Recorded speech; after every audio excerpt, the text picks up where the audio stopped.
Hello বন্ধুরা, নমস্কার। আজকে আবার একটা দারুণ স্বাদের রেসিপি নিয়ে চলে এসেছি। আশা করছি আজকের রেসিপিটা তোমাদের খুবই ভালো লাগবে। ভালো লাগলে অবশ্যই লাইক, কমেন্ট, শেয়ার করবে।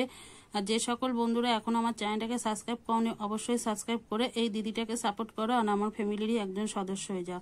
তাহলে চলো, দারুণ স্বাদের রেসিপিটা কিন্তু দেখতে হলে প্রথম থেকে শেষ অবধি আমার সঙ্গে থাকতে হবে। তাহলে বেশি কথা না বাড়িয়ে চলো রেসিপিটা শুরু করা যাক। এখানে কিন্তু আমি মাছটা কিন্তু আগে থেকে ধুয়ে কেটে পরিষ্কার করে নিয়েছি, সেটা কিন্তু তোমরা দেখে বুঝতে পারছো। এবারে কিন্তু আমি লবণ হলুদ দিয়ে দেব।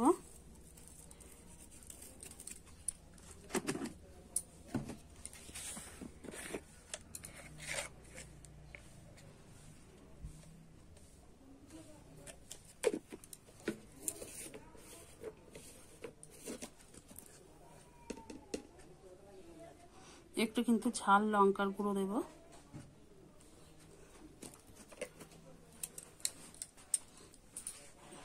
ভালো করে কিন্তু মাখিয়ে নেব।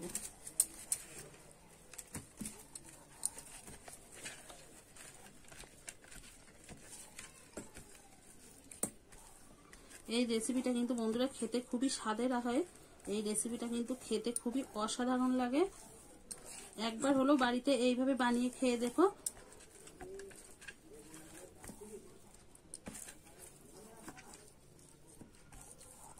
আমি তো পোনা মাছ দিয়ে করছি, তোমরা কিন্তু যে কোনো মাছ দিয়েই কিন্তু এই রেসিপিটা বানিয়ে নিতে পারবে। ভালো করে কিন্তু আমি নুন হলুদ মাখিয়ে নিয়েছি, লঙ্কার গুঁড়ো। এবারে কিন্তু উনুনটাকে ধরিয়ে নেব। এখন বন্ধুরা আমি কিন্তু গ্যাসটা ধরিয়ে কড়া বসিয়ে কড়াইতে কিন্তু তেল দিয়ে দিয়েছি। তেলটা একটু ভালো করে গরম করে নেব। তেলটা দেখো ধোঁয়াটা গরম হয়ে গেছে। একটু কিন্তু আমি হাত দিয়ে হ্যান্ডেলটা এইভাবে ঘুরিয়ে তেলটা কিন্তু সারা গড়ার গায়ে লাগিয়ে নিয়েছি। এবারে কিন্তু নুন হলুদ মাখানো মাছটা, মানে ম্যারিনেট করা মাছটা কিন্তু আমি কড়াইতে দিয়ে দেবো। এবারে কিন্তু গ্যাসের জোরটা একদম কমে রাখতে হবে। আমি কিন্তু কমেই রেখেছি, একদম গ্যাসের জোরটা কিন্তু কমিয়ে দিয়েছি। এইভাবে কিন্তু একটু ঢেকে দেবো। কিন্তু একটু হয়ে গেছে। এবারে একটু আমি কিন্তু কড়াই করে তেল এইভাবে কিন্তু ওপর দিয়ে দেবো।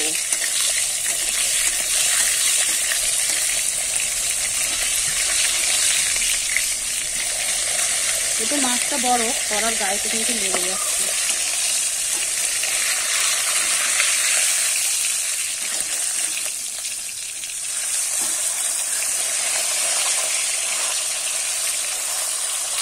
এইভাবে কিন্তু আমি উল্টে পাল্টে লাল লাল করে ভেজে নেব। উল্টে পাল্টে ভেজে নিয়েছি, এবারে তুলে নেব।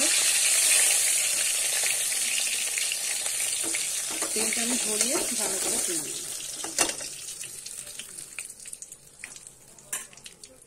এবারে দিয়ে দেবো কেটে রাখা টমেটো আর পেঁয়াজ। এখানে কিন্তু আমি একটা মাছ, তার পরিমাণে কিন্তু আমার কমই লাগবে। আমি কিন্তু অল্প করে এখানে টমেটো আর পেঁয়াজটা কিন্তু ফোড়ন করে নিচ্ছি। পেঁয়াজ আর টমেটোটা কিন্তু আমি ভালো করে ভেজে নিয়েছি। এখানে কিন্তু আমি আলাদা করে কিন্তু কোনো রকম জিরে বা গরম মশলা কিছু কিন্তু ফোড়নে দিইনি। আমি এখানে শুধুমাত্র কিন্তু পেঁয়াজ আর টমেটোটা দিয়েছি।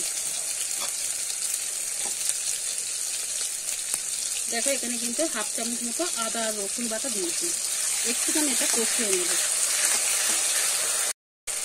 আমি কিন্তু ভালো করে আদাটা কিন্তু একটু কষিয়ে নিয়েছি। এবারে বাদ বাকি মশলাগুলো দিয়ে দেবো। এখানে আছে জিরে আর ধনে বাটা, সেটা কিন্তু মানে গুঁড়ো, সেটা কিন্তু দিয়ে দিলাম। স্বাদ মতো লবণ দিয়ে দেবো।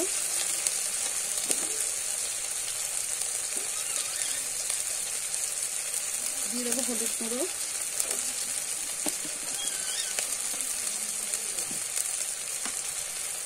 দিয়ে দেবো লঙ্কা গুঁড়ো। তোমরা যেরকম ঝাল খেতে পছন্দ করো সেরকম দিয়ে দেবো। আর সামান্য একটু কিন্তু আমি জল দিয়ে দেবো। খুব সুন্দর করে আমি মশলা কিন্তু ভালো করে কষি। মশলা থেকে কিন্তু তেলটা একদম আলাদা হয়ে যাচ্ছে। দেখো তেলটা ছেড়ে দিচ্ছে।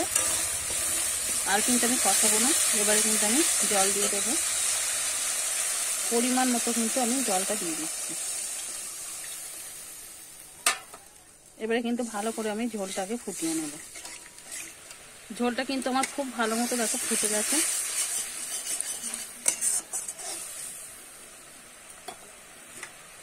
এবারে কিন্তু দেখো একটুখানি আমি কিন্তু হাত দিয়ে ডোলে কাসুরি মেথিটা রেখে দিয়েছিলাম। এবারে কিন্তু আমি দিয়ে দিচ্ছি। এখানে আমি কাসুরি মেথি দিচ্ছি, তোমরা চাইলে কিন্তু ধনে পাতাটাও দিতে পারো।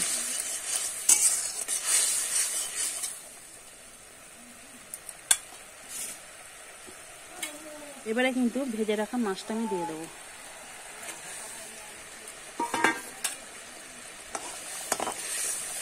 একটুখানি আমি এইভাবে নাড়িয়ে চাড়িয়ে দেবো।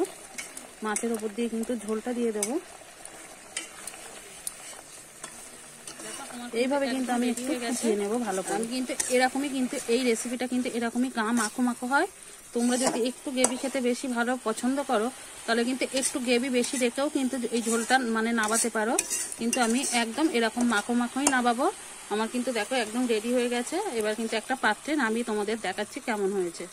বন্ধুরা, রুই মাছের রসাটা কিন্তু আমি একটা পাত্রে নামিয়ে নিয়েছি, পরিবেশন করার জন্য একদম রেডি। আর দেখতে কতটা অসাধারণ হয়েছে, লোভনীয় হয়েছে সেটা কিন্তু দেখেই তোমরা বুঝতে পারছো। একবার হলেও রুই মাছের রসাটা একবার হলেও বানিয়ে খেয়ে দেখো, খেতে কিন্তু খুবই অসাধারণ লাগে। তাহলে আজকের মতো রেসিপিটা এখানেই শেষ করছি। আবার নতুন কোনো রেসিপির সঙ্গে দেখা হবে। ততক্ষণে ভালো থেকো, সুস্থ থেকো, সাবধানে থেকো। অবশ্যই বাড়িতে একবার বানিয়ে খেয়ে দেখো।